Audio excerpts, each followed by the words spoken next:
Hey everyone, hope you're doing well. I'm Lucas, and today I'm going to be telling you guys the journey of how I became an F1 Esports driver. This is a question I get quite a bit. I mean, I've been asked this one quite a few times, and it's obviously quite a long, a series of events to go through to explain it fully. So I thought, you know what, I might as well make a YouTube video on it. So yeah, let's jump into it. So before F1 Esports even started, I was already doing bits of racing. I raced in go-karts when I was younger, in the aim of being, a real race driver, a Formula 1 driver, like, so many other kids at the time, and even today, racing, up and down the country. I did that from 2010 to 2015 at sort of like a club and national level in the UK and Scotland. You can probably see where this is going. Ran out of money. My mum and dad and my family, gave it everything to, try and give me a good chance to, succeed. But, motorsport is a cash is king. It's a very expensive world to be in. Midway through 2015, I had to stop my karting journey, and that's a whole other story in itself. That was those were years of racing in itself. I thought that was going to be it. I always had the hope in the back of my mind somewhere that I would be able to find a way to do racing or figure something out, but I knew realistically that 99% of the chances of racing again were pretty much gone until this little thing called F1 Esports began. So wind your clocks back all the way to 2017, where Formula 1 Esports began. And obviously you'll remember the grand show that we had in Abu Dhabi for the first F1 Esports Championship. Flew out and competed. That was a penny drop moment for me, because I've played Formula 1 games, I've played racing games my entire life since, even PlayStation 2. When I saw that F1 Esports was a thing, I always thought, well, I've always thought I'm pretty good at these games. I want to see if I can make this a thing. This is the penny drop moment of when I realised that me being good at the game that I've played, my whole life, could actually get you to places like when you see them in the Abu Dhabi and competing, and the show that they put on. It was like, that's the penny drop moment for me. So naturally, F1 Esports rolls around again in 2018 now, and yeah, this year the F1 teams were getting involved. So the way this all worked was there was going to be a pro draft, and this is where at the time it was the top 40 drivers in the world went to the pro draft and got selected by the Formula 1 teams to drive for them in the 2018 F1 Esports Championship. So I wanted to try and get involved in that, and the way it worked was there were 4 qualifying events to try and get into this pro draft. There were 4 events, and these were held on PlayStation, Xbox and PC. These 4 events were held, at different stages throughout, a month or so, give or take. The way these events work is actually kind of similar to how they work now. You have the event leaderboard where you have to drive against the AI, you have a certain amount of laps to do well, you have your score at the end, and then the leaderboard determines whether you qualify or not, basically, if you get within the top, whatever it may be. Back then, in 2018, you needed to get top 10 in these events to qualify for the qualifying race, where the top 10 drivers would then fight it out to try and get in the podium, because the top 3 in that race of the 10 in the qualifying race. So you get the point. There was 4 events. Each event had a race on each platform. It was the top 10 from the sort of event scenario thing that you do, and you needed to get in the podium to go to the pro draft. So that's how it worked. And as I say, the events were held over the span of like a month or so. I can't remember exactly, but the only event I could actually do was the 4th and final event. This was the only event I had sufficient time to practice and sweat it, because you need to grind these events. I mean, if you've done these events, you'll know you just need to sweat it so much. You need to get the perfect RNG with the AI, and my event was around Monaco, which is one of my favourite tracks, even still to this day. And yeah, I actually have the video of my qualifying run. I'll leave the link in the description on my YouTube as well if you want to go check that out separately. And this was the scenario where, the AI scenario that you have to, do for the event. I've actually got my qualifying run on my YouTube, which is pretty cool. I didn't even know I had that footage until recently. So yeah, go check that out if you wanna. We had this one event that I could dedicate my time to, because the reason for this is I had my exams. I was in I believe it was my 5th year in Scotland. So I mean, I don't know how that would work out in other countries, but basically my second last year of normal school, before you go to like university or college, etc. And I was sitting my exams, so that was obviously important. And I could my exams finished, and I had the chance to do event 4. The event 4 was the only one I was free to do. I managed to qualify in this event 2nd out of the 10. Now, if you can some of you might already have guessed this, but yeah, 2nd place to start around Monaco, when you need you know, a podium in this top out of the top 10 is not a bad place to start. So starting P2, that was already a very good start. And so yeah, we get round to the race. I think we pitted like lap 4, maybe? I can't, maybe I've got that entirely wrong. You guys will see it now watching it back. But yeah, we pitted a few laps into the race, went on to the different tyre. I dropped one position to David Tanitsa actually. You know, this is, and you'll probably see throughout this video, we have a lot of familiar names from, you know, esports now. And back then, because when we were all sort of rising up through the ranks.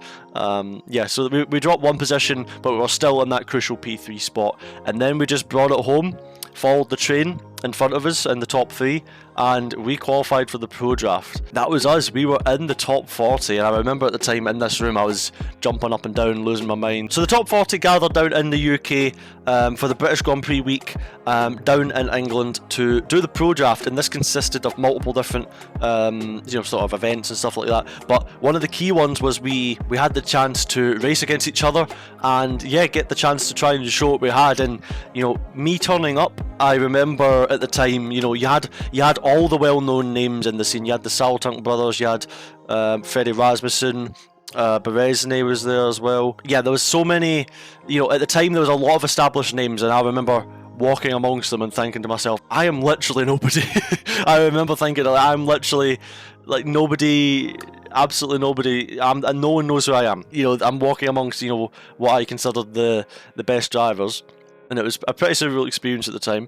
But yeah, it was a chance for me to try and establish myself, as that was the only chance I had. Nobody knew who I am, no one knew in the league racing scene or anything like that. I was literally just a guy who finished the exams, jumped on the event and qualified and rocked up to the pro draft. So I wanted to try and prove what I had in these races. And I remember, you know, the first race we had, I think it was around Silverstone, and I managed to finish second. I think I was behind Patrick Holtzman. I think that was the race. I think I'll have it on screen now anyway. But yeah, it was a really good start. We started really well. We came second in a race.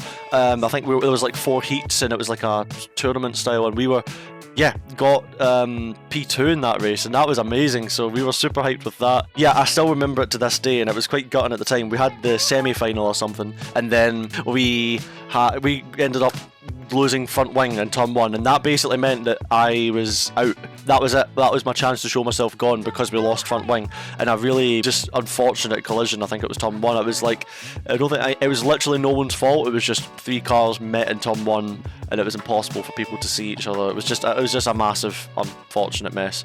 But this meant that was me out of the races, and it meant that I couldn't really show myself more. So the only real chance I had to really show myself was to get all the way into the final and do everything. But I felt quite robbed of the chance to do so, because I did really well in the first race. I really wanted to do well again in the next race, and then yeah, we never got the chance to do so. So that was that. I remember at the time being super gutted, because I felt like I never got the chance to show. It would have been different had I, you know, fallen short on my own, but to not get the opportunity because of wing damage in turn 1, as you can imagine, is extremely frustrating. So that was how my emotions were at the time. And yeah, we obviously had the rest of the pro draft. We did, you know, a lot of other cool events. We went go-karting, we watched the Grand Prix, and then we all gathered in the G-Fanatec Arena in London for the first ever F1 Esports Pro Draft. Yeah, the F1 teams could basically pick up to 3 drivers out of the draft to build their roster, but everyone had to pick at least one, but I think it was like you could pick up to as many as you wanted. So that was kind of how it worked. And yeah, the pro draft, you know, happened, and as you probably have guessed, or probably as you know, I didn't get picked in 2018.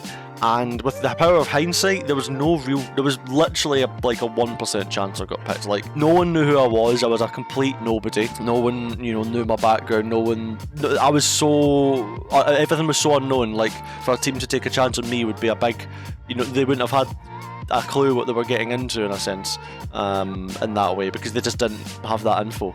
You know, that's just natural. But I remember going back to my hotel room, and because the feeling of being on the stage when you see all the drivers walking past, getting picked, you're on that stage, you feel like you're, because this was obviously being broadcast to the world, and it felt so painful, like being one of the people that wasn't picked, and I hated that feeling so much. And I went back to my room, cried a bit, and I was so, because I felt like I that was like how much I wanted it. Like that was like solidified in my mind how much I wanted this, because the glimmer of hope that my racing dream was still alive was right in front of me, and that was it. And that basically was the moment where I remember saying to myself, I'm never going to let myself, I vividly remember it. I said, I'm never going to let myself feel like this again. I'm going to come back next year and I'm going to make sure I do everything I physically can to try and get picked. For the next game, so F1 2018 now, I started league racing for the first time, so racing in leagues like AOR, racing against, my fellow F1 Esports driver, Jarno Ockmer. You might have heard of him. He's I think he's quite a big deal these days. We raced up against each other through the ranks.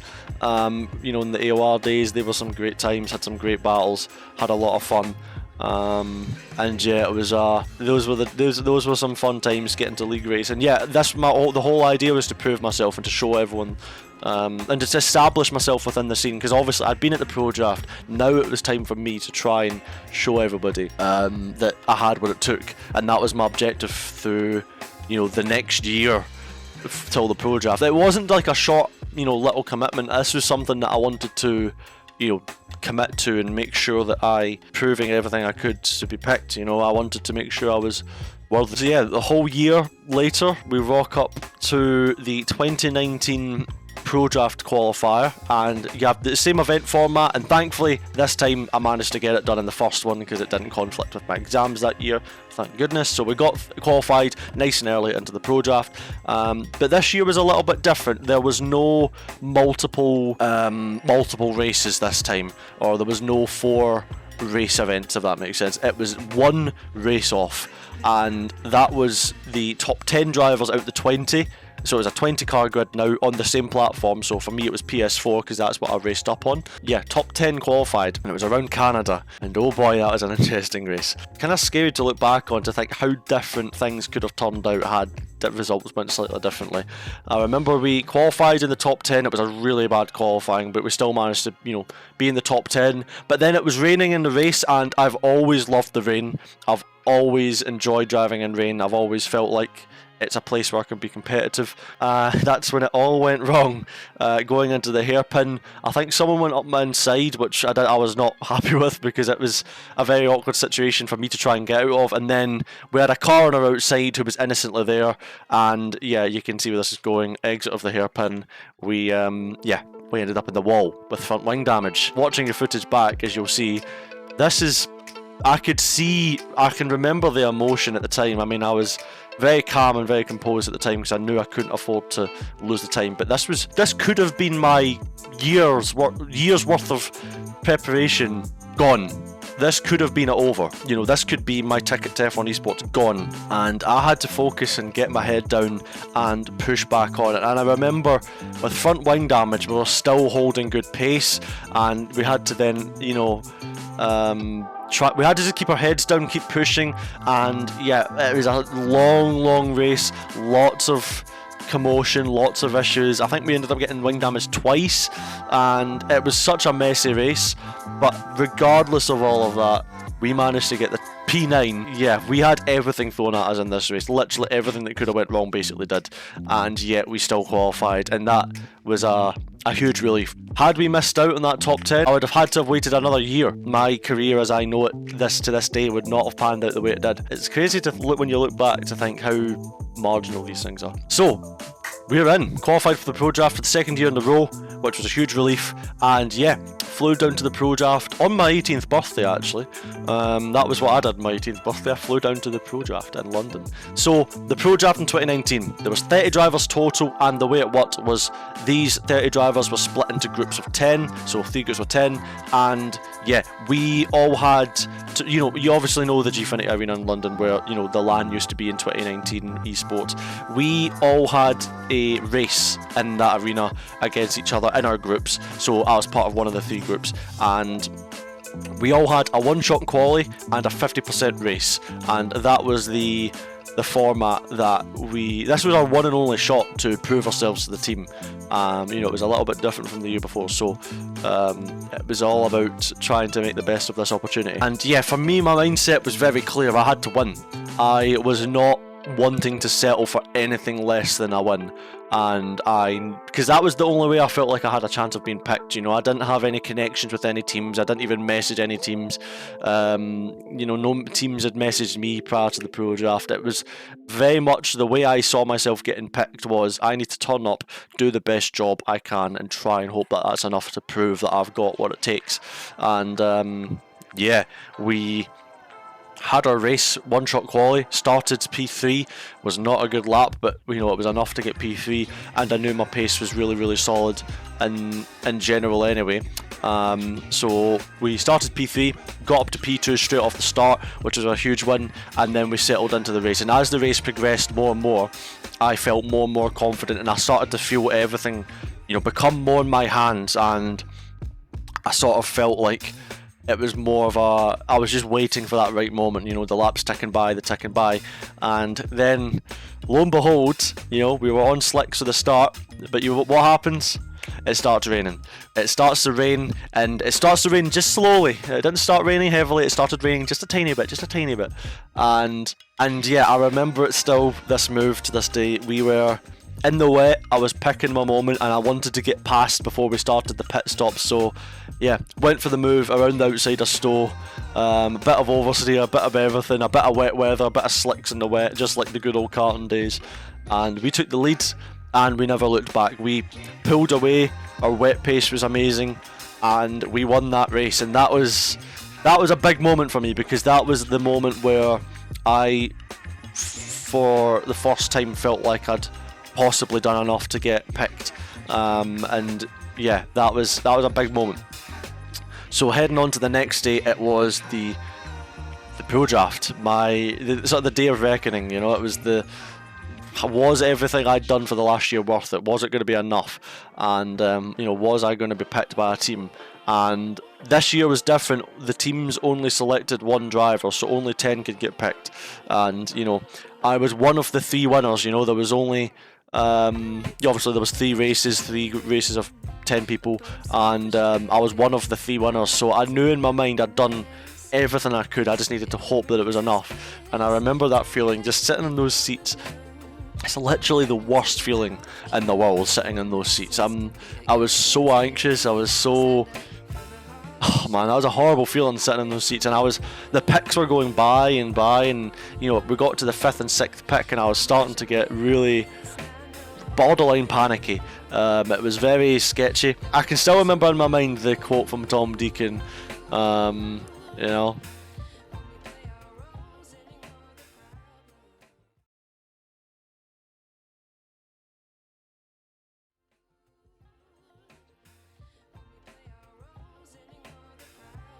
yeah, we got picked, and that was how I became an F1 Esports driver. That was, you know, the journey from, you know, not even being in league racing to getting into F1 Esports. That was the journey for me, and yeah, since then, yeah, we've had a bit of fun along the way.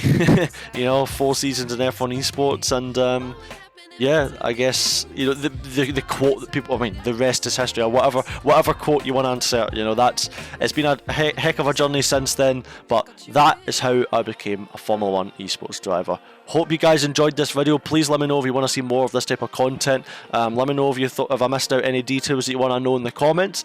But until next time, guys, thank you very much for watching. Hope you have an amazing rest of your day, and I'll hopefully see you guys in a future video. Take care, everyone. Love you all. Ciao.